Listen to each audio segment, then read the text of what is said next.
जैसे ही आरसी में बताया मैंने उसको मीठी मीठी गोली दी। गोली समझते हैं ना, उड़िया दी। अगले महीने मैं ड्यूटी से आया, फिर गोली दी, फिर बताया। 6 महीने लगे लगातार, 6 महीने लगातार मैंने उसको गोलियां दी। अब एक बेशर्मी की हद होती है, तो कितना बड़ा बेशर्म हूं मैं। 6 बार तो उसको मना कर चुका, 7वीं बार फिर बता रहा है। अब यार इससे बड़ा तो बेशर्म मैं नहीं बन सकता। अच्छा तू बता क्या है यार। आपको भी ये एक्सपीरियंस हुआ होगा। हुआ होगा। 6 महीने बाद मैंने उससे आरसिम का प्लान ईमानदारी से देखा। पॉकेट डायरी का इतना सा साइज होता है। हमारी दहलीज में एक पंखा लगा था, पंखे के नीचे खड़ा खड़ा ईगो में, सरकारी नौकरी जब आती है ना अकेले नहीं आती, ईगो का टोकरा भर के लाती है पूरा। जब ज्वाइन करता है ना ईगो एकदम से बढ़ती है। अरे मैं तो साला साहब सरकारी दामाद बन गया, अब किसकी क्या मजाक। और डॉक्टर इतनी बड़ी ईगो, और उसके बाद ये नमक तेल का बिजनेस करूंगा मैं। उस ईगो के साथ साथ मैंने आरसिम का प्लान पहली बार पॉकेट डायरी में देखा, और देखने के बाद बोला यार काम तो तेरा ठीक है, कोई बात नहीं, इसको शुरू करते हैं। 20 लोगों की मीटिंग में मेरे को जबरदस्ती ले गया, जबरदस्ती 20 लोगों की मीटिंग में लेके गया। 10 रुपए का टिकट था। कितना? 10 रुपए। मैंने 10 रुपए दे के आरसीएम की मीटिंग अटेंड की है। आप कितने का टिकट लेके आए हो? 150 की टिकट लेते रहना, लोग 1500 दे के आपको सुनने आया करेंगे। यस। मैं मीटिंग में गया, मैंने डिसाइड किया मीटिंग में जाने के बाद, ये जो लोग होता है ना, लोग ये माहौल तोड़ सकता है, कोई इंसान नहीं तोड़ सकता। जब मंदिर में सबको मालूम है मस्जिद में अल्लाह नहीं मिलता, मंदिर में ही भगवान नहीं मिलता, मालूम है कि भगवान है अल्लाह, फिर मंदिर में जाते क्यों है, मस्जिद में जाया क्यों करते हैं लोग? वहां माहौल होता है, और वो माहौल आपको एक विश्वास, एक शक्ति से परिचय कराता है कि कोई तो है जो तेरे साथ और जो तेरी सुनेगा। हेलो, माहौल। मीटिंग में जब आप आते हैं या माहौल होता है, माहौल, वो माहौल आपको विश्वास दिलाता है कि तू भी जिंदगी में कुछ कर सकता है। यहां कोई साथ देता है, यहां आपको मिलेगा एक बोलने वाला कि मैं तेरे साथ हूं, मेरे साथ देख ऐसे ऐसे हुआ, तू भी कर, तेरे साथ ऐसे ऐसे हो रहा होगा, घबराना मत, मैं तेरे साथ होगा, तेरा अप्लाई तेरे साथ होगा, तू रॉयल्टी पे आ जाएगा। और वहां विश्वास मेरे अंदर आया कि यार राजेंद्र सोनी तू भी तो बोल सकता है स्टेज पे। पैसे ने मेरे को प्रभावित नहीं किया, लेकिन वो स्टेज ने मेरे को प्रभावित किया था कि माइक मेरे को मिल जाए। नई उम्र का लड़का था, माइक का चाव था बोलने का, कॉलेज में स्कूलों में बोलते आए थे, लोग ताली बजा रहे, अरे क्या बात है, ये माइक मिल जाए तो मैं भी ताली बजवा दूंगा लोगों से। ये सोच के मैंने ज्वाइन कर लिया, और फिर कर लिया। उसके बाद में पीछे मुड़ के नहीं आया, ये करेक्टर था। फिर सफर शुरू हुआ, एक आइडियल लड़के से रोल मॉडल बनने का सफर। फिर सफर शुरू हुआ एक गुस्सैल लड़के से दिल में उतरने वाले जादूगर का। एक सफर शुरू हुआ एक साधारण आरसीएम के मेंबर से रूबी बनने का।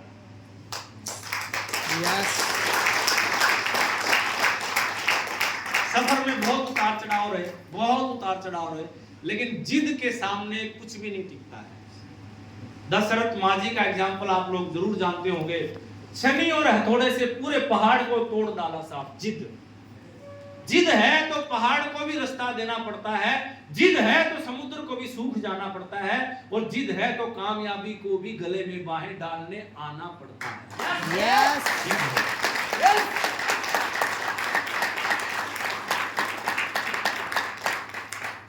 मैं इतना जिद्दी हो गया कि आरसीएम में बस परचम लहराना है।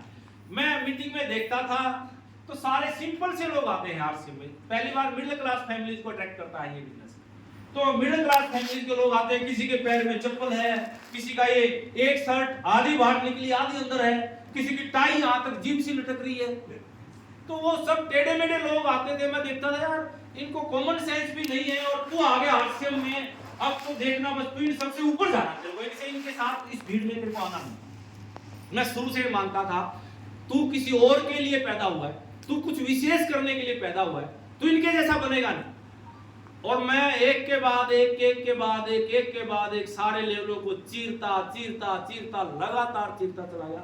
जो काम मेरे अप्लाई नहीं कर पाते थे वो मैं करता था। कभी भी स्टोरी कुछ ऐसे बनी, गांव के जिस लड़के ने 6 महीने मेरे को गोली देने के बाद भी आरसीएम ज्वाइन करवा दिया, ज्वाइन करवाने के बाद वो आरसीएम से गायब हो गया, छोड़ दिया। अब मेरा करैक्टर मेरे साथ है, उसका करैक्टर उसके साथ है। अब मैंने बोला कि यार वो चला गया, मैं थोड़ी चला गया। मैंने 4 लोगों को ज्वाइन करवा दिया तो मुझे छोड़ के जाने का अधिकार है ही नहीं। कभी अकेले सोचना, मंथन करना, जिस व्यक्ति का आप विश्वास जगा दो, जिस व्यक्ति के सपने जगा दो और उसको साथ देने का वादा कर दो, दुनिया पलट जाएगी लेकिन मैं तेरे साथ खड़ा रहूंगा, और आप उसको छोड़ के चले जाओ तो फिर जो घर में बच्चे सोए हैं उनको भी छोड़ के चले जा सकते हैं आप। ये करैक्टर है आपका, ये करैक्टर है आपका। और अगर कितना भी हो जाए, कितना भी कुछ भी हो जाए, मेरा है तो मेरा है। गले कितना भी गलती कर ले फिर से गले लगा लो, वो मेरा, वो आपका करैक्टर है। वो छोड़ के चला गया और मैं लटक गया। अपलाइन कौन जानता ही नहीं, कोई अपलाइन है जानता ही नहीं सिवाय उस लड़के के। बस उन डाउनलाइन को जानता था जिनको मैंने ज्वाइन करवाया, और जब वो छोड़ के गया तो लिखा मैंने अपनी डायरी में, इस जैसा अपलाइन तो बनूंगा नहीं, बनूंगा अपलाइन, अपनी टीम का मैं ही अपलाइन बनूंगा, लेकिन इसके जैसा नहीं बनूंगा जो छोड़ के चला गया। और उसके बाद मैंने उन 4 लोगों को, 5 लोगों को ज्वाइन करवाया था, उनको अपने बच्चे मान के उनके साथ काम करना शुरू किया, पागलों के जैसे काम काम काम काम। और काम क्या था, 70 किलोमीटर दूर मेरी ड्यूटी ज्वाइन हुआ था। मैं बाइक से जाता था, उन दिनों 20 साल पुरानी बात है। घर पे आता था 7 बजे के आसपास, और 7 बजे बाइक एक तरफ, जूते एक तरफ, सब कुछ फेंक फूंक के आरसीएम की ड्रेस पहनता था, और फिर प्लान दिखाने चलते थे। बस प्लान, केवल प्लान प्लान प्लान प्लान। कुछ भी नहीं सीखा था मैंने आरसीएम से, केवल प्लान की कॉपी करना मैं सीखा था। सुबह शाम प्लान, दोस्तों को भूल गया था, केवल याद था प्लान। सारे अपने को, रिश्तेदारों को, परिवार वालों को, सबको भूल गया था, याद था तो केवल प्लान प्लान प्लान। और रात को आके 10 बजे मैं उन 5 लोगों को बिठाता था। एक कुलदीप नाम का लड़का होता था हमारे गांव में, उसके घर में जगह थी, उस घर में एक ये बोर्ड हमने बनवाया, उस बोर्ड पे केवल प्लान दिखाने की प्रैक्टिस करवाता था 5 को। चलो प्रैक्टिस करो, आप खड़े हो जाओ, अरे वाह क्या प्लान दिखाया, आप खड़े हो जाओ, आप खड़े हो जाओ। सबको प्लान की प्रैक्टिस करवाई, प्लान प्लान प्लान प्लान। और प्लान, इतने प्लान दिखाए, इतने प्लान दिखाए, इतने प्लान दिखाए, इतने प्लान दिखाए। एक दिन का डाटा था 272, 272 प्लान एक दिन में मेरी टीम ने एक दिन में दिखाए। हम लोग प्लान दिखाते ही नहीं है, और रूबी प्लान दिखाता है शुरू से। कुछ भी हो जाए प्लान था, बस प्लान। मेरे दोस्त होते थे, गांव में जाते थे, वो बात करते थे, और जैसे उन्होंने कोई और बात की, मैंने मुंह फेर लेना, इधर मुंह कर लेना। वो बोलते थे यार तेरे को पता नहीं क्या हो गया, तू मुंह फेर के खड़ा हो जाता है। मगर तू एक बात बता, मेरी मतलब की बात करते नहीं, मैं क्यों सुनूं? मेरे मतलब की करो ना। तो मैं बोले तू तो आरसीएम की करेगा, मैं फिर आरसीएम की करो। बोले तेरे पास आरसीएम के अलावा कोई बात ही नहीं होती।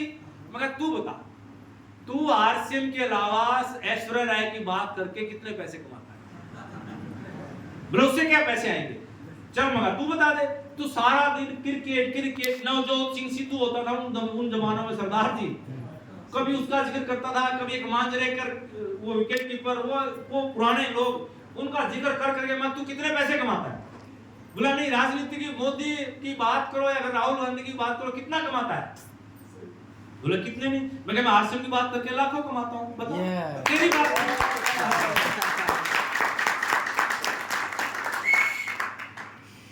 रिश्तेदारों में, शादियों में, मैं ये नहीं बोल रहा कि आप मत जाना, लेकिन मैंने अपना सफर बताया है कि मेरा सफर कैसा रहा रूबी तक का।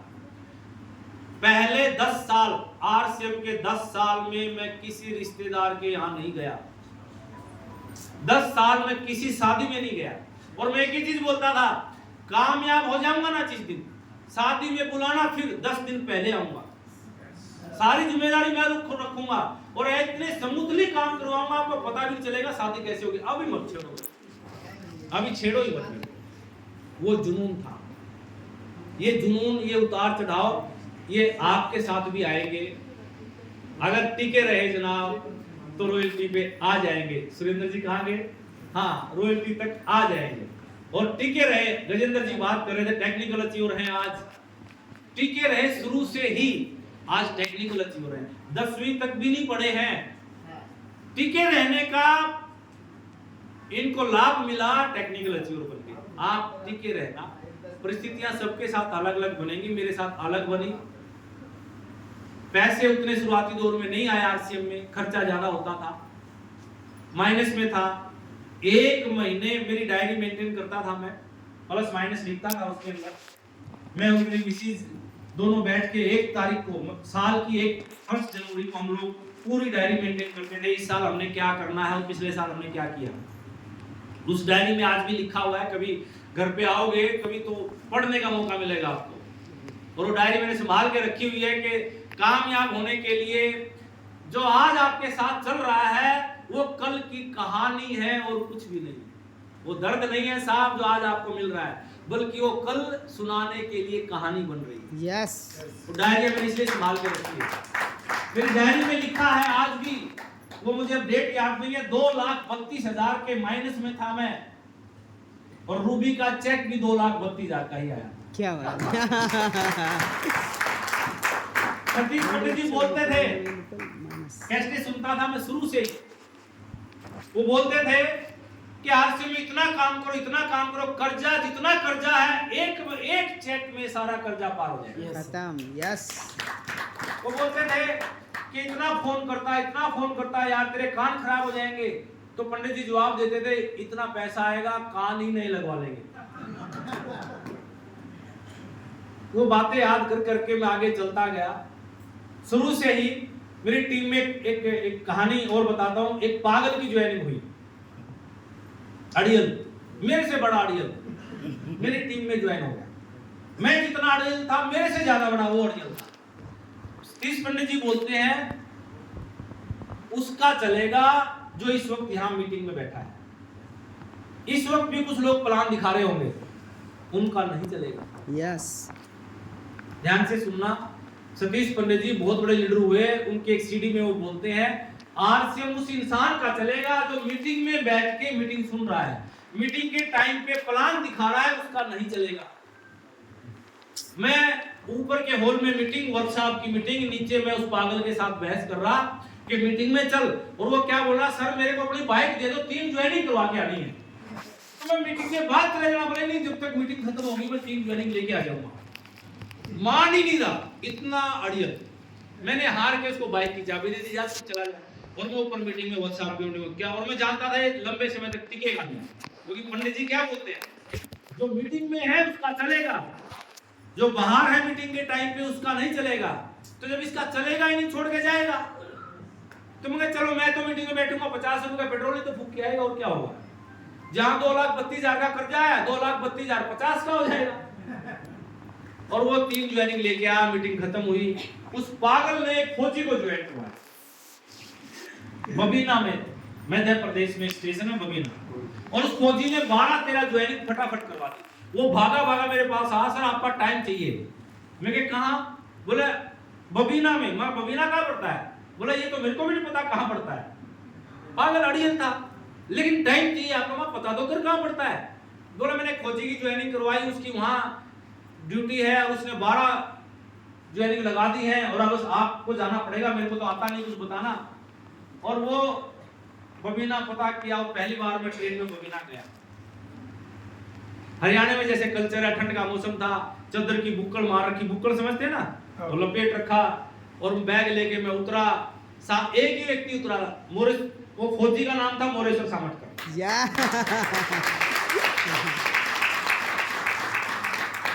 अच्छा, वो सीधा मेरे पास ही आया और मेरे को नमस्ते किया, सर नमस्ते, राजेंद्र सोनी। में कहा हाँ। तो मैं भी शौक था कि इसने मेरे को पहचाना कैसे, आधा तो मैंने मुंह ढक रखा था ठंड की वजह से। वो तो बाद में पता चला कि पूरी ट्रेन में मैं ही उतरा था, तो मैं ही होऊंगा। घर पे चले गए, क्वार्टर पे पिछली गली से क्वार्टर में लेके गए, क्योंकि फौजियों के अलावा वहां किसी की एंट्री अलाउड नहीं थी और वो छुट्टी काट रहे थे क्वार्टर पे ही। मैंने दोनों हस्बैंड वाइफ को बैठ के उनके अंदर विजन उतारा। वो विजन बताऊं क्या था, आज भी मुझे याद है। पूछना कभी शीतल सामंतकर से जब उनकी कभी मीटिंग हो, पूछना। मैंने बोला कि मैडम एक व्यक्ति को ज्वाइन करवाएंगे, 2000 का सामान लेगा, करीब 2 रुपए आपके घर में आएंगे। सिंपल सा फंडा मैंने उनको बताया। आज इस काम को शुरू करो, मैं आपका सपोर्ट करूंगा, मैं आपकी मदद करूंगा, साथ दूंगा। आप उठ के यहाँ जाओ, आपको दिखेगा नहीं, आ जाओ। हाँ, इधर आ जाओ, पीछे भी काम शुरू करेंगे, 10 लोग ज्वाइन करेंगे, 20,000 का सामान बिकेगा, तो लगभग 20 रुपए आपके घर में आ जाएंगे। 1 जीरो लग जाएगी इसको भी। फिर मैंने थोड़ा सा बताया मल्टीप्लाई होगा, फिर 100 लोग ज्वाइन करेंगे और 2 लाख का सामान बिकेगा। 2 लाख में से करीब 2-1,000 रुपए आपके घर में आ जाएंगे। आंकड़ा छोटा था, ये बात मैं जानता था कि जब भी बोलो कम बोलो, जब भी बोलो कम बोलो, मीठा बोलो और अच्छा बोलो। आप थोड़ा सा भी फालतू बोल दो और वो पूरा नहीं हुआ, आप झूठे बन जाओगे। और कितना भी कम बोल दो, पूरा होगा, आप बड़े बन जाओगे। ये नियम है। तो मैं थोड़ा दिखाता था, थोड़ा। मैंने बोला कि 1,000 लोगों की ज्वाइनिंग हो जाएगी मैडम, और ये 2 लाख की जगह 20 लाख का सामान बिकेगा, और 20 लाख में से करीब 20,000 की तो आपकी इनकम आएगी। रॉयल्टी पे चले जाओगे आप। कितने पे बताया था मैंने? 20 लाख पे जाके मैं तैयार कर रहा था, दूर आया था घर से, छोटी बात बोलने की थी। 20 लाख का बिजनेस करो तो रॉयल्टी आएगी। अपन क्या बोलते हैं, अरे बस ये एक 15 का कटवा, रॉयल्टी डन, और वो टाई फिश 6 महीने बाद मिलता ही नहीं है। आप छोटी बात बोल के किसी को ज्वाइन करवाओगे तो वो छोटा ही काम करेगा। बड़ा दिखा के बड़ी बात बोल के ज्वाइन करवाओगे, लंबा बड़ा हो जाएगा। मैं उसके बाद उनको मैंने बताया, मैडम 1,000 के बाद 1 जीरो लगेगी, 10,000 लोग ज्वाइन करेंगे, 2 करोड़ का बिजनेस आएगा और करीब 2 लाख की आपकी इनकम आने लग जाएगी। जैसे ही इसको 1 जीरो लगेगी, 1 लाख जो लोग आपकी डाउन में ज्वाइन करेंगे, 20 CR का बिजनेस करेंगे, लगभग 20 लाख की आपकी इनकम आने लगेगी। और जैसे ही ये 1 करोड़ लोग ज्वाइन करेंगे, सॉरी 10 लाख लोग ज्वाइन करेंगे, ये 200 करोड़ का टर्नओवर आपका होगा और 2 करोड़ आपकी इनकम आने लग जाएगी। शीतल मैडम फटाफट उठ के चलेगी किचन में, चाय बना के, सर चाय पियो। मैं समझ गया काम कर गया, काम कर गया। बोले सर 20 साल से मिलिट्री में है, 20 साल से मिलिट्री में उसी तनख्वाह में गुजारा करना है। अगर ये हो जाए, अगर ये हो जाए, हम कुछ भी करने के लिए तैयार हैं। बस काम हो गया, काम हो गया। मैंने बोला कि ये, अरे बहन, ये इंसान साथ छोड़ देगा, लेकिन मेरे को आवाज मार लेना, ये भाई साथ नहीं छोड़ेगा। वो विश्वास मैंने उनके अंदर उतार दिया। एक इंसान मिला था दूर का, अभी है सर, शीतल सामंतकर, मिलवाएंगे कभी आपको, अभी भी है, मिलवाएंगे। और कभी अकेले में सारी स्टोरी सुनना, सारा यही बताएंगे जो मैं बता रहा हूँ। Yes. दिल की बात है, सही मैं है। कभी बोल ही नहीं पाता दिमाग से, दिल से बात निकलती है और दिल तक चली जाती है। दिमाग की बात दिमाग तक रह जाती है। और वहां से सफर शुरू हुआ। फिर मोरेश्वर जी दिन में लंच पे वो लोग आते थे मिलिट्री वाले, और लंच के टाइम पे हम उनको प्लान दिखाने जाते और हिसाब लगाते, आज 7 ज्वाइनिंग हो गई है, आज 4 हो गई है, आज 8 हो गई है। शाम को आते, कोई क्वार्टर में कोई फौजी हमने छोड़ा ही नहीं। जितने भी फौजी रहते थे क्वार्टरों में, जा जाके सबकी ज्वाइनिंग, एक बार माना तो ठीक, दूसरी बार, तीसरी बार, चौथी बार ज्वाइन करवा के उठना। और मोरेश्वर जी में हौसला आ गया। मैंने वहां से बात की। मैं बड़ा लकी रहा कि 2 लोगों का साथ मुझे शुरू से मिला, माननीय वत्स साहब और माननीय अत्री साहब। 2 लोगों ने मुझे बहुत सपोर्ट किया है, मैंने इनसे बहुत सीखा है। मैंने वहां से बात की वत्स साहब से, सर मैं बबीना में हूँ, एक फौजी की ज्वाइनिंग हुई है और मैं 3 दिन से यहाँ हूँ और 3 दिन से इतनी ज्वाइनिंग हमने करवा दी है, अब मुझे क्या करना चाहिए वो बताओ। तो उन्होंने एक ही लाइन बोली, वत्स साहब डायमंड ऐसे नहीं बनते हैं साहब, डायमंड डॉक्टर से बड़ा इंसान होता है जो ऑपरेशन कर देता है बात बात में। डॉक्टर कैसे ऑपरेशन, डॉक्टर कैसे ट्रीट करते हैं, आप बीमारी बताएंगे वो लिख के दे देगा, ये खा लेना और आराम है। तो वत्स साहब भी डॉक्टर हैं आरसीएम के, वो जानते थे इसको क्या बीमारी है और कैसे आराम आएगा। उन्होंने एक ही लाइन बोली, मोरेश्वर जी को कैसेट दे के आना, कैसेट पहले टेप रिकॉर्डर की कैसेट आती थी, उनमें आरसीएम की एजुकेशन होती थी। आजकल यूट्यूब पे मिल जाएगी। अगर आप आरसीएम में बड़े लेवल पर बड़ा काम करना चाहते हैं ना, तो यूट्यूब पे सतीश पंडित की कैसेट सुनो, सारा सिस्टम है उनके अंदर, सारी बात बताई है। मैं अगर रूबी तक गया हूँ कैसेटों की वजह से गया हूँ। वो कैसेटें मैंने उनको दी, 30 रुपए की कैसेट आती थी, और मैं जितनी मेरे बैग में थी 6-5 वो सारी की सारी मैं उनको दे के आया। और वो क्या करते थे, सीओ कमांडेंट ऑफिसर, कमांडर ऐसा कुछ नाम होता है, कमांडेंट ऑफिसर, उनकी जिप्सी चलाते थे। तो जब वो ऑफिसर नहीं होते थे तो जिप्सी में वो सीढ़ी लगा के वो सुनते थे। अब वो सुन के वो चीजें उनके अंदर चलेगी जो मेरे अंदर थी, और मेरे से बड़े अब वो खिलाड़ी बन गए। अब वो जो पागल था वो पागल बाईपास हो गया, मेरे को फौजी मिल गया। अब फौजियों की एक खासियत होती है, व्हाट्सएप में मेरे को सिखा कि सोनी जी, फौजियों में जो एक चीज कूट कर भरी होती है, वो भरी होती है यस सर। अफसर ने बोल दिया डन, यस सर, एक बार बोले ये काम करना, यस सर, तो जो आप बोल देंगे ना वो ये करेंगे। दूसरा, आखिरी सांस तक लड़ना इनके खून में शामिल हो जाता है, आखिरी सांस तक लड़ना, हार नहीं मानेंगे। और 2 खूबियां चाहिए आरसी में कामयाब होने के लिए, और वो दोनों आपको इस फौजी में मिल जाएंगी, बस इनका साथ में छोड़ना।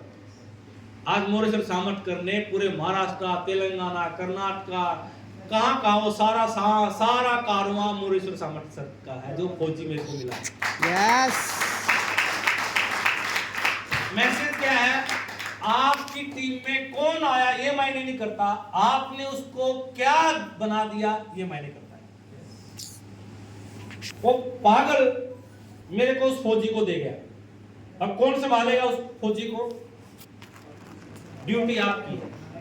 सतीश पंडित जी क्या बोलते थे, कोई व्यक्ति आपकी टीम में आया और उसने 20,000 का बिजनेस दे दिया, तुरंत ये आपके लिए घंटी है, संभालो उस इंसान को, केयर करो उसकी, पालन पोषण करो उसका, वो आपका बड़ा लीडर बनेगा और आपको बड़े लेवल तक ले जाएगा। मैं महाराष्ट्र में जब मैं तीसरी बार मोर्शल जी के पास आया तो 1 लाख में बहुत सारी वहां के ज्वाइनिंग हो गई।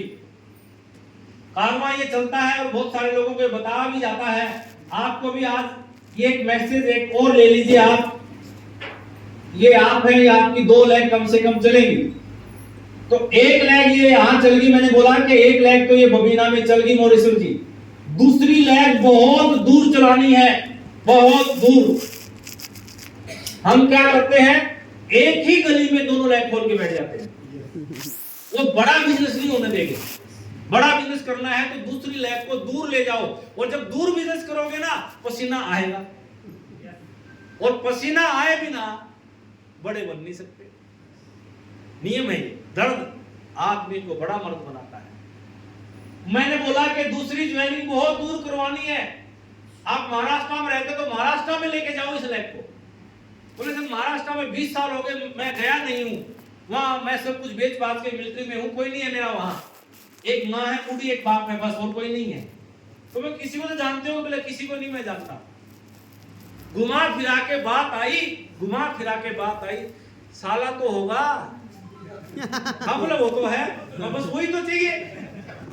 मैडम महाराष्ट्र से है तो इसका भाई तो होगा ना, बोले हाँ वो तो है, पढ़ रहा है अभी। मैं बात करो, बात की, उनसे सेटिंग हुई और वहां हम लोग उनको ज्वाइन करवा दिया गया, सचिन खरालेकर। यस। मिलना कभी। दूसरी पहली ज्वाइनिंग थी महाराष्ट्र की मोरेश्वर जी, और दूसरी ज्वाइनिंग थी सचिन खरालेकर। अब मैंने मोरेश्वर जी को बाईपास कर दिया, क्योंकि वो मिलिट्री में थे, छोड़ नहीं सकते थे, टाइम नहीं मिलता था उनको। तो मैं सचिन के पास डायरेक्ट आ गया, क्योंकि मेरे को बिजनेस करना है ना। यस। हम क्या समझते हैं, इसने ज्वाइन कराया तो इसकी भी लैग में है तो ये करेगा। मुझे ए बी का कभी मालूमात ही नहीं हुआ, ये ए है कि ये बी है कि सी है। आदमी चाहिए मेरे को काम करने वाला, किधर भी मिल जाए बस। यस। मैं सचिन खरालेकर के गांव में गया, 7-8 पढ़ने वाले बच्चे उसने बुला रखे। मैं चांदूर बाजार पड़ता है, यस। अमरावती आएगा, अमरावती से 40 किलोमीटर दूर एक छोटा सा तहसील टाउन है चांदूर बाजार। मैं पूछ के बस में वहां गया और उतरा। पहली बार मैंने वो लाल बस देखी, महाराष्ट्र की महामंडल की लाल हमारे उधर सफेद होती है, यहाँ पहली बार मैंने लाल देखी। पहली बार मैंने महाराष्ट्र में आके पोहा खाया साहब। नॉर्थ इंडिया में पोहा नहीं, आजकल तो मिलता है, पहले नहीं मिलता था पोहा। पहली बार मैंने वो रोटी के 4 टुकड़े थाली में रख के आते हैं, पहली बार मैंने वो देखा। हमारे हरियाणा में क्या रोटी पूरी आएगी, पूरी भी क्या आएगी मतलब तवे से निकल के डायरेक्ट आएगी, फूली फूली, ऊपर घी लग के चौपड़ के टपकता हुआ घी थाली में आएगा। पहली बार मैंने रोटी के 4 टुकड़े रोटी तोड़ के और वो थाली में रख के और वो मेरे सामने आई। अच्छा हरियाणा में, मैं माफी मांग लेता हूँ, मैसेज अच्छा नहीं लेकिन रोक नहीं पा रहा हूँ। हरियाणा में हम रोटी तोड़ के कुत्तों को फेंकते हैं। लेकिन इतना अच्छा लग रहा था यार, क्या भाव है इन लोगों के, मतलब कितनी इज्जत कर रहे हैं, जान ना पहचान। पहली बार आ रहा हूँ, बस स्टैंड पे उतरा, वहां लोग माला लेके खड़े हैं, 5-7 बच्चे माला मेरे गले में डाल रहे हैं और मैं मन मन में भगवान से प्रेयर कर रहा कि जितनी इज्जत इन लोगों ने मेरे को दी है ना, मेरे को इतनी ताकत देना, ये कई गुना इज्जत इनको लौटा पाऊं, कई गुना इज्जत के लायक हो। और फिर मैंने मोरेश्वर जी को बाईपास किया, सचिन को पकड़ा। हर महीने में सचिन के साथ, हर महीने में महाराष्ट्र में आता था, बाइक में पीछे बैठता था, चलो प्लान दिखाते हैं इधर उधर। और इतिहास गवाह है, क्योंकि बात दिल की चल रही है, जुनून बता रहा हूं। रात को सफर में नींद नहीं होती थी और सारा दिन नींद में प्लान दिखाता था। आंखें यूं हो रही होती थी, ये मील, ये कस्टमर, ये बीच को हटा दो और ये सीधा जोड़ दो और ये 45% पैसा वापस मिल जाएगा, डा डा डा डा डा डा। 1 घंटे में खत्म सब कुछ और अगले गांव में चलो। रात को 1 बजे आए, 1:30 बजे आए, 2 बजे आए, कोई अंदाजा नहीं। घर में बोल के रखते थे खाना बनाना नहीं, बना के छोड़ देना, मिलेगा तो खा लेंगे, नहीं सो जाएंगे। ये पका रखा था सचिन को, खाने के लिए उठाना नहीं घर वालों, या तो बाहर खा लेंगे, नहीं तो जो बना है खुद ही जाके चुपचाप, डिस्टर्ब नहीं करेंगे, खा के सो जाएंगे। ये जुनून था जो मेरे को रूप तक ले आया। Yes sir.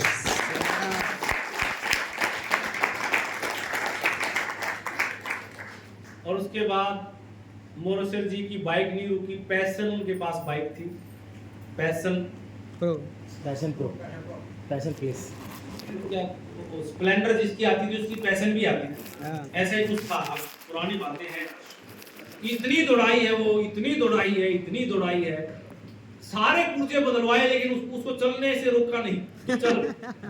वो बोले दर्द कर रहा है, तू बदलवा इस पुर्जे को, लेकिन तुझे चलना पड़ेगा। जब तक मोरेश्वर जी टेक्निकल पर नहीं आए, वो बाइक मैंने रुकने नहीं दी, कार लेने नहीं दी, बाइक रुकने नहीं दी। टेक्निकल पे आना है, टेक्निकल पे आना है, टेक्निकल पे आना है। मैंने गोद ले लिया था मोरेश्वर जी और सचिन को कि आप लोगों की कामयाबी मेरी जिम्मेदारी है, चिंता मत करो, मैं मर जाऊंगा लेकिन आपको कामयाब करके जाऊंगा, कुछ भी हो।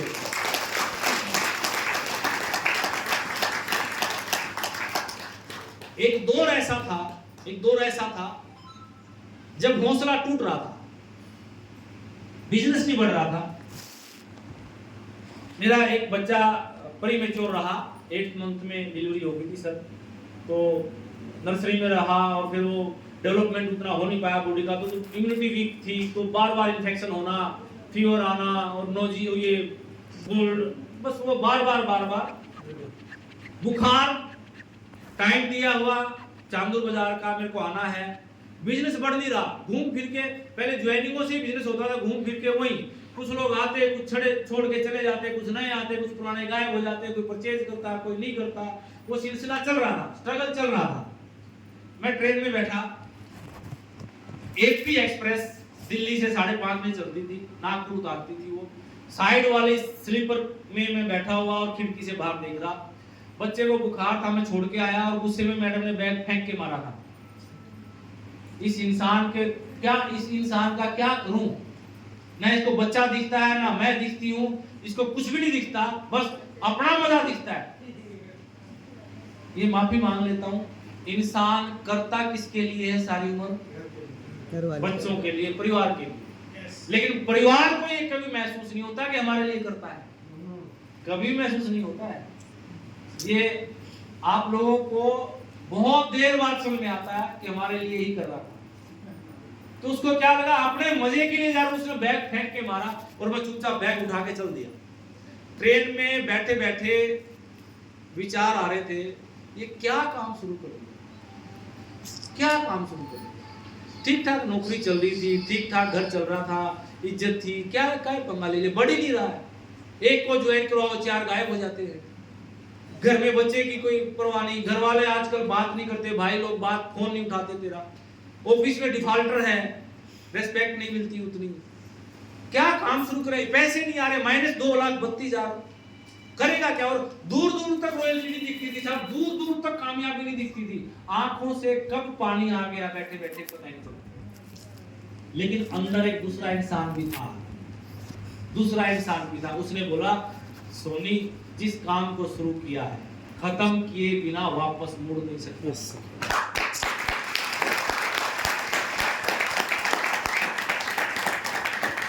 अगर उस दिन मैं पहले इंसान की बात मानता तो वापस घर चला जाता, तो मैं रूबी बन के आपके सामने कभी नहीं होता। और अंदर की आत्मा की बात मानी कि जो काम शुरू किया था उसको खत्म किए बिना तू मुड़ नहीं सकता, तो न जाने कितने लोगों के घरों में पैसे का जरिया ऊपर वाले ने मुझे बना दिया। पता नहीं कितने लोग। और सफर शुरू हुआ, एक के बाद एक नई रॉयल्टियां आई। मैंने डायरी में लिखा हुआ है, दिखाऊंगा उसी डायरी, इतनी मोटी डायरी है वो मेंटेन करता था मैं, उसको डेली लिखता था उसमें कि मैं आरसीएम में तब तक काम करूंगा जब तक मेरी डाउनलाइन में 100 रॉयल्टियां नहीं आ जाएगी। कितनी? 100। वो 20 साल पहले लिख दिया था साहब, कितनी रॉयल्टियों के लिए काम करूंगा? 100। एक महीना ऐसा था, एक महीना आरसीएम में ऐसा आया जिसमें एक ही महीने में मेरी डाउनलाइन में 112 रॉयल्टियां सेलिब्रेट की थी।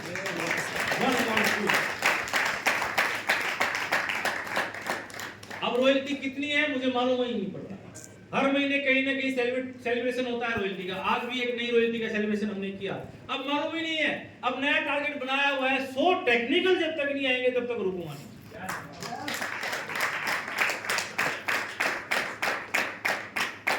पिछले महीने में कश्मीर में था, एक महीना गर्मी थी हमारी उधर, बहुत भयंकर गर्मी रहती है नॉर्थ इंडिया में, तो मन किया कि कश्मीर में चलते हैं।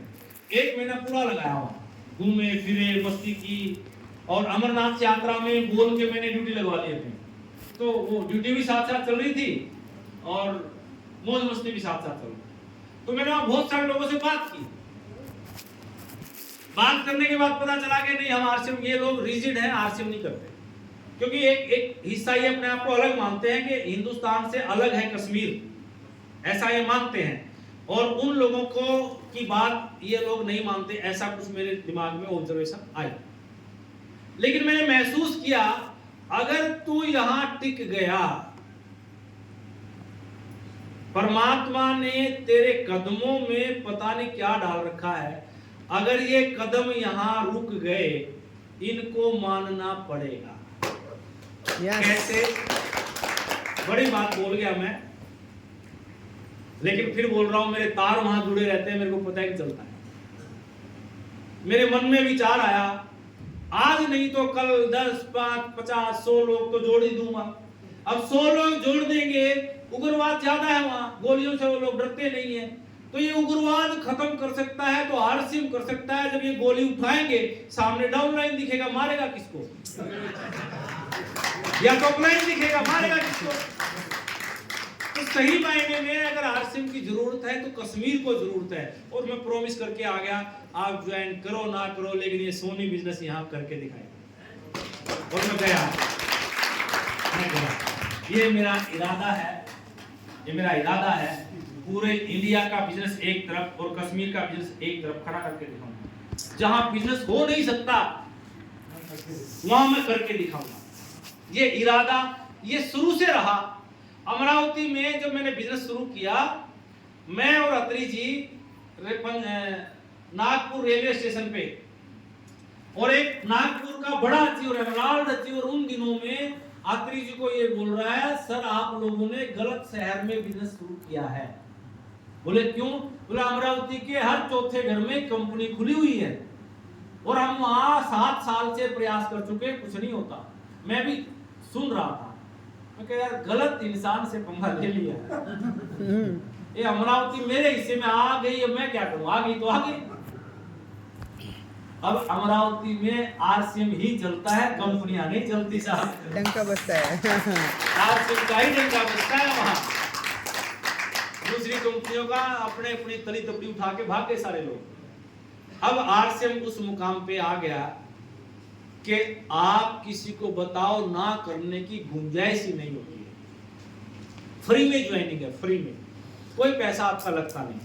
आप पहली बार अपने घर के लिए ये जो सामान यहाँ रखा हुआ, अगर मैं एक एक प्रोडक्ट के बारे में बताऊं आप दंग रह जाएंगे। जो पहली बार आए, ये नूडल्स है मार्केट में, मैगी का आप बच्चे भी खाते हैं, मांगते भी नहीं, खाई जाते हैं।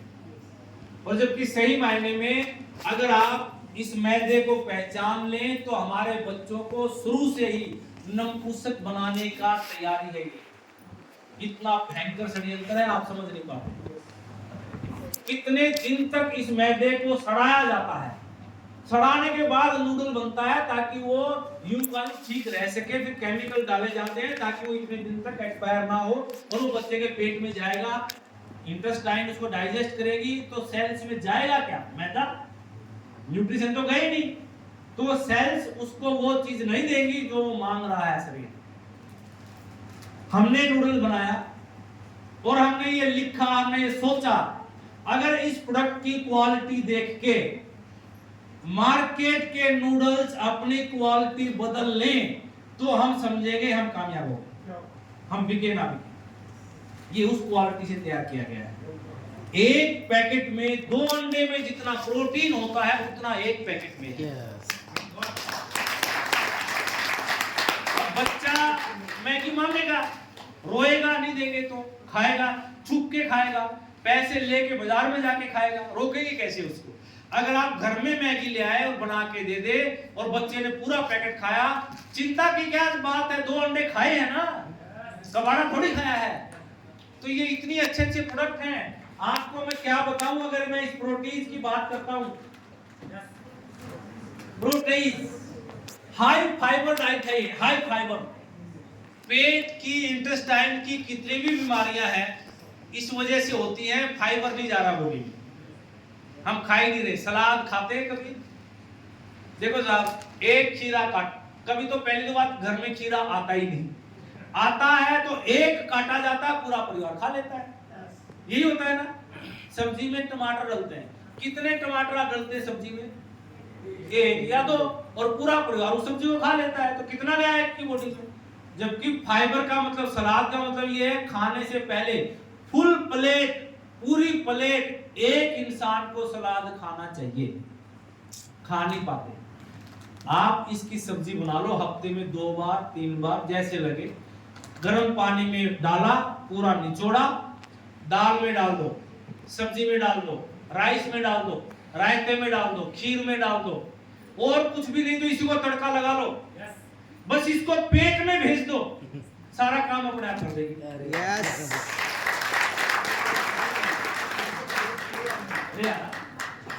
ये बहुत बढ़िया डाइट है। मैं अक्सर अपने पेशेंट्स को देता हूँ, जिसको भी पेट की दिक्कत है, पेट की कोई भी प्रॉब्लम है, इंटेस्टाइन में स्वेलिंग आ गई है, कॉन्स्टिपेशन रहती है, या फिर लगातार पेट कुछ ऐसा लग रहा है, या अल्सर हो गए हैं, लगातार बोलता हूँ कि लगातार 7 दिन यही सब्जी खानी है। अब इतना सारा फाइबर पेट में जाएगा, वो बाहर निकलेगा, फाइबर डाइजेस्ट नहीं होता है, फाइबर पेट नहीं रखता है, उसके साथ पानी मिलके, और जो उसको रास्ते में मिलेगा उसको अपने साथ ले जाता है। अब जो अंदर कबाड़ा है वो सारा बाहर, पेट साफ तो मस्त, इसलिए साफ से लगातार है। ये चाय आती है हमारे आश्रम में। एक मैंने कल चाय पी पांडरकोड़ा में, तो मराठी में वहां कुछ लिखा हुआ था, MH29 करके कुछ ब्रांड था, MS29 है ना उधर महाराष्ट्र पांडरकोड़ा में एक चाय की दुकान पे, वहां कुछ लिखा हुआ था, चाय है लिखा हुआ था, स्लोगन सा लिख देते ना आजकल ये दुकानों पे, चाय है तो हर बात मुमकिन है। और फिर वो कॉलेज वाले लड़के भी चाय पीने के लिए आ जाते हैं, तो आगे बात बढ़ जाती है, चाय है तो मुमकिन है। कोई 2 डील होनी थी, बैठने का मौका नहीं मिल रहा, चाय है तो मुमकिन है ना बात चलेगी, तो बात तो अच्छी है, चाय है तो मुमकिन है, लेकिन चाय आरसीएम की है तो पक्का मुमकिन है। मैं इसको स्टडी करने के लिए एक बार आसाम गया। आसाम में चाय एक ही डिस्ट्रिक्ट में होती है, तिनसुकिया। तिनसुकिया हब है, कोई 2000 फैक्ट्रियां हैं चाय की वहां। तो वो पत्ते आते हैं सूख के, पत्तों को रोलर पर रगड़ा जाता है। वो रोलर होता है कोयले का और चमड़े का। चमड़े पर कॉस्टिंग कम आती है और जल्दी तैयार होता है। और मैक्सिमम हमारे इंडिया में जो चाय तैयार होती है वो चमड़े के रोलर वाली ही बिकती है। अब जब चमड़े के ऊपर वो पत्ते घूमते हैं तो चमड़े का अंश उस चाय में आता है, और वो चमड़े वाली चाय हम पीते हैं तो अपने को उसका एडिक्शन भी होने लगता है और एसिडिटी भी वो फिर बनाता है। ये कोयले के रोलर पर तैयार होती है, जिसमें चमड़े का अंश नहीं जाता। 10 कप 20 दिन में पी जाओ तो एसिडिटी नहीं होती। और मैंने इसको आजमाया है, मैंने बहुत बार आजमाया है। अगर किसी को वोमिट हो जाए, पहली बार वोमिट हुई है, फूड पॉइजनिंग के लक्षण लग रहे हैं, लूज मोशन हो गए हैं, आप एक सूखी पत्ती का चम्मच पानी के साथ खिलाओ। मुझे अभी तक समझ में नहीं आया सर क्या मैकेनिज्म काम करता है या क्या उसमें थ्योरी काम करेगी, लेकिन वो पत्ती लूज मोशन और वोमिटिंग को रोकती है, इसी पत्ती की रोकती है। अब ये बात, ये चाय है तो बात पक्की मुमकिन है। यस। ये ऑयल आता है, ऑयल, कुकिंग ऑयल, अमृत है, अमृत। हाइपर एसिडिटी यानी कि खट्टी डकार आ रही है, बदहजमी होता है ना, एक आध बार एक चम्मच तुरंत मुंह में डाल, तुरंत कुछ नहीं करना, कोई एंटासिड चाहिए ही नहीं, एक चम्मच तुरंत मुंह में गले में जाने दो, कहां जाएगी एसिडिटी पता नहीं चलेगा। गामा ओरिजिनल 1400 mg है, गामा ओरिजिनल 1 लीटर में 1400 mg डलता है। बहुत स्ट्रॉन्ग एंटीऑक्सीडेंट है, बहुत स्ट्रॉन्ग। वो कोलेस्ट्रॉल को कम करता है, लेवल बना के रखेगा, आपकी चेहरे की रौनक को बनाए रखता है, झुर्रियां एंटी एजिंग का काम भी करता है। डायबिटीज वालों के लिए रामबाण है, इंसुलिन को मेंटेन करता है, लेवल को मेंटेन, पैनक्रियाज को कंट्रोल करके रखता है, उसमें मदद करता है ओरिजिनल। ये इतने फायदे हैं इस एक तेल के। अच्छा, रोज सब्जी बनती है घर में, 2 चम्मच तेल डालते हैं, कोई तो डाल ही रहे ना, कोई ब्रांड, कोई तेल का, कोई सोयाबीन, कोई कुछ तो डल ही रहा है। 2 चम्मच ये डाल लेंगे तो क्या फर्क पड़ जाएगा? बीमारियों से फर्क पड़ेगा, बीमारियों से बीमारियां दूर रहेंगी आपसे। अगर किसी को कॉन्स्टिपेशन की शिकायत लगातार बनी हुई है, आप रात को 1 गिलास गर्म दूध मीठा करके 2 चम्मच ये मिला लीजिए उसके अंदर और रोज लीजिए। कॉन्स्टिपेशन का परमानेंट इलाज है, किसी चीज की जरूरत नहीं होगी, इतना बढ़िया चीज है। ऐसे सारे प्रोडक्ट आप घर में ले जाओ, जो जो आपके घर में लगते हो। 2000 का आपकी आरसी में ज्वाइनिंग हो गई पहली बार, कुछ नहीं करना, केवल 2000 का वो सामान ले जाओ जो घर से बीमारियों को दूर निकालेगा और आरसी में एंट्री हो जाएगी, फ्री में एंट्री होगी। कुछ नहीं करना आपको, घर का सामान बदल दिया, आरसी में ज्वाइनिंग होगी। अब अगला काम, क्या क्या फायदे मिलेंगे देखिएगा।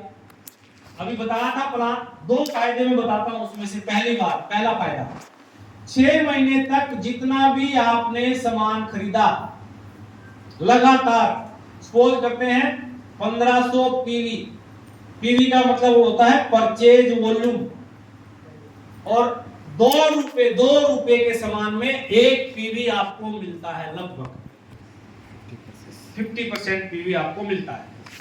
तो 3000 का सामान लिया तो लगभग 1500 पीवी हमारे हो जाता है। हर महीने 1500 पीवी का सामान लाओ। और आज के जमाने में कोई घर ऐसा नहीं है जिसमें घर में 3000 का सामान ना लगता हो, सबके घरों में लगता है। 3000 का सामान लाओ, 1500 पीवी बने, 6 महीने बाद 1500 का सामान आरसीएम से फ्री ले जाओ, कुछ भी ले जाओ। बाजार से मिलता है क्या? नो। सदियों से खा रहे हैं बाजार से, और अब मिलावटी खा रहे हैं, रोक भी नहीं पा रहे हैं। ऐसी मिलावट है कि आप भी दंग रह जाएंगे, ये हो कैसे सकता है। काली मिर्च भी नकली बन के आ रही है साहब, हैदराबाद में पकड़ा गया। काली मिर्च भी हम तो सोच के लाएंगे कि फायदा करेगी, वर्ल्ड को प्यूरिफाई करेगी, लेकिन ये उल्टा काम करेगी। गुड़ नकली बनता है, दूध नकली बनता है, हल्दी में मिलावट होती है, मिर्ची में मिलावट होती है, यहाँ तक कि नमक भी आजकल मिलावटी आ रहा है। कहां तक रोकोगे? लेकिन आरसीएम की ये विशेषता है, आरसीएम प्योरिटी का दूसरा नाम है। प्योरिटी का, और उसका सबूत ये है, हम किसी भी सामान को पक्के बिल के साथ देंगे और 6 महीने की गारंटी देंगे, 1 महीने की गारंटी देंगे। सामान पसंद नहीं आए तो वापस कर दो। और पूरे इंडिया में पक्के बिल पर सामान देने का हौसला केवल वो इंसान दे सकता है जिसमें मिलावट ना की हो। मिलावट वाला दे ही नहीं सकता गारंटी। आप यहाँ निर्मल में कोई सामान बनाओ और यहाँ सप्लाई कर दो, सैंपल भरा गया नहीं भरा गया, हौसला ले जाओगे आप, बेच गए, इतना पैसा कमा जाओ। लेकिन वो इंसान मिलावट वाला पूरे इंडिया में पक्के बिल पर बेच पाएगा? हो ही नहीं सकता। पक्के बिल पर पूरे इंडिया में वही बेच सकता है जिसने बनाया ही असली है। तो 6 महीने बाद फ्री मिलेगा, और दूसरा मिलावट नहीं होगी, जेन्युइन सामान मिलेगा। एक सबसे बड़ा फायदा, यहां से आप जितना भी सामान लेंगे, कुछ भी सामान लेंगे, आपको तो घर में फायदा करेगा ही करेगा, बीमारियां कम होंगी, फ्री भी मिलेगा आपको। यहां से आप बहुत सारा पैसा कमा पाएंगे, इसी सामान में से पैसा निकलेगा।